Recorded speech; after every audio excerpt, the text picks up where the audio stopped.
in Central America, South America, and many other countries who have lived with chronic inflation. And when they do, there's no middle class. And when you go through cycles, as you destroy a currency, it's the middle class that gets wiped out. And right now, the middle class is being undermined. And it is truly a tax when this happens. So this is the reason why we have to deal with this. People who get the money first get the benefits. So if you're in line to get the money right out of government, of course the politicians get the money, and the people in the military-industrial complex get the money, the bankers get the money, they even participate in the expansion of money supply, and they can make a lot of money. By the time that money circulates and gets around and you and I have to use it, our prices go up. So if you look at energy prices, if you look at gasoline prices, the cost of medicine, or the cost of education, that is a tax because somebody's destroying the value of our dollar. And that's why it has to stop. Our policies are actually turned on its head. When you think that, just from decades now, we've actually had a policy that we have to be fighting, sending our troops around the world to secure our oil.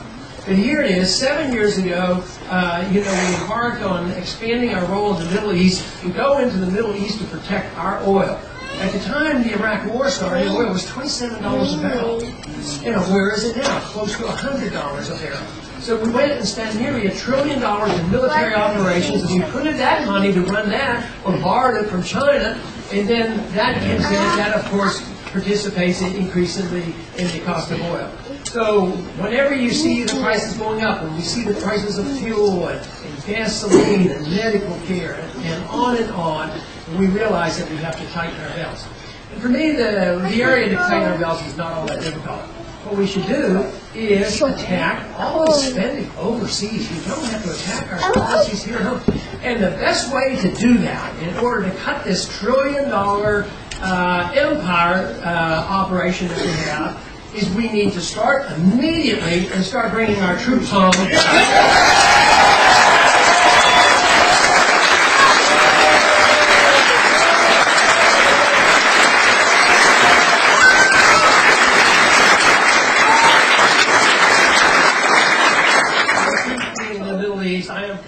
Weakens our national defense because it undermines our capabilities of our military. The equipment is diminished. We stir up more trouble, more enemies. We have less friends. And at the same time, there are some individuals in Washington on both sides of the aisle that advocate spreading the war. Going into Pakistan, pick their dictator once again. Going to Iran, getting rid of their dictator. And now we're nation building in Afghanistan and Iraq. It goes on and doesn't do anything but get us into a lot of trouble. So it's very easy for me to come up with a plan which would be very easy to implement.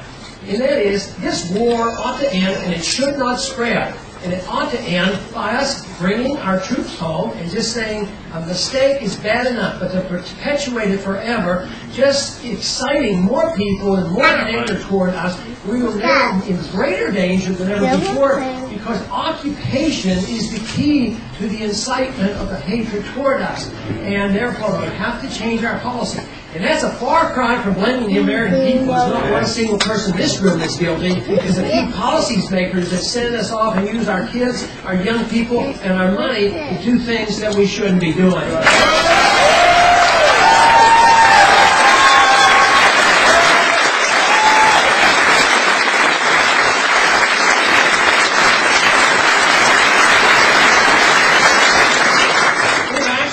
Some of our border guards to Iraq to train other border guards. I think our border guards ought to be our border. You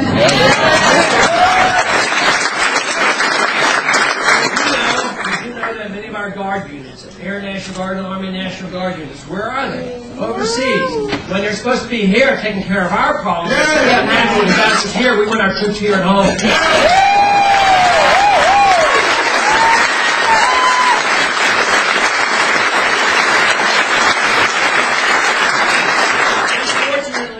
People are taxed to go over and get involved in things that we shouldn't be involved. We go and destroy the infrastructure of other countries.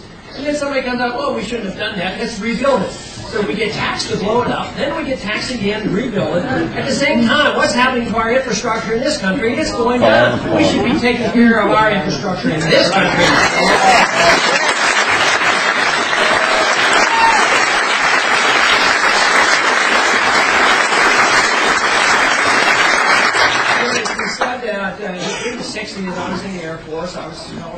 '62 during the Cuban crisis, and I was in for 5 years.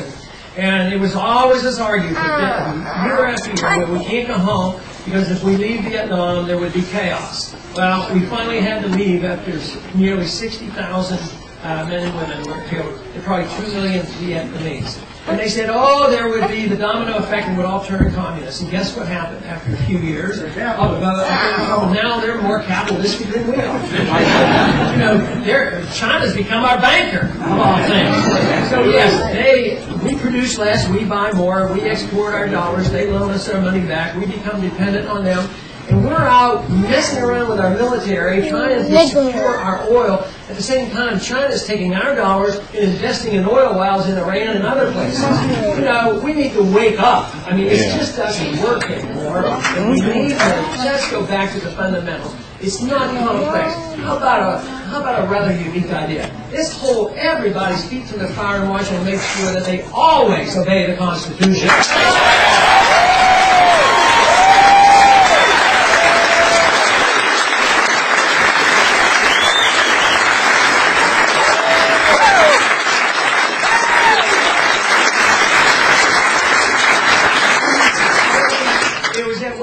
It was meant that local government was supposed to take care of us, whether it's a medical care or whether it's education or even our infrastructure. I represent a coastal district in Texas, and we all know what it means to live near the coast when hurricanes come in. And the worst storm we've ever had was actually in Galveston. Over 6,000 people were killed because there was no warning. And there was no FEMA, no national government. The city of Galveston was rebuilt by the local officials. They raised the city up and built a seawall, and guess what? The seawall still stands, and it still operates. And it didn't mean that they had less money. They had more money to take care of their problems.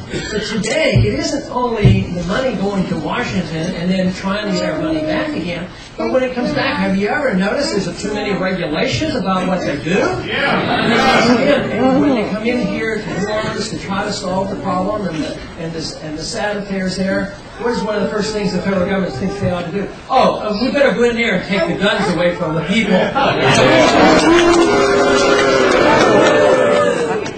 We've had FEMA come into some of our emergencies along the coast, and I've gotten so many complaints from my constituents. Because immediately, the feds come in and they take charge. They won't even they wouldn't let a private property owner come in, and they wouldn't allow the Red Cross to come in. They have to be in charge. It's this idea that we've lost confidence in ourselves as individuals in the marketplace and local government, and everything goes to Washington, and they just mess things up. We need to believe in ourselves. We need to believe in regional government once again. And we need to have an understanding what the true purpose of the government is supposed to be. Our Constitution is written very precisely for one major purpose, and if you read it carefully, it's mostly made up of thou shalt nots. The thou shalt nots aren't placed on the people. It's to restrain the government is the reason we have it.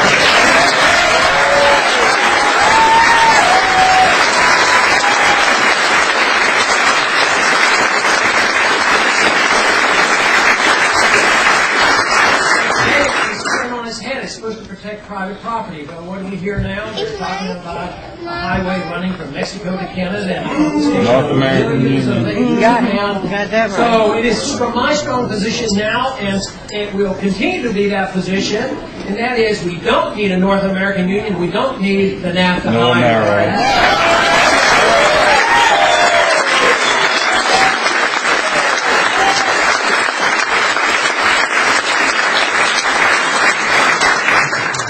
Conditions of today and this fear that's built out, and the fact that we've been told now that we are to have perpetual war against terrorism. Well, terrorism is like criminality. How can you have a perpetual war against a tactic?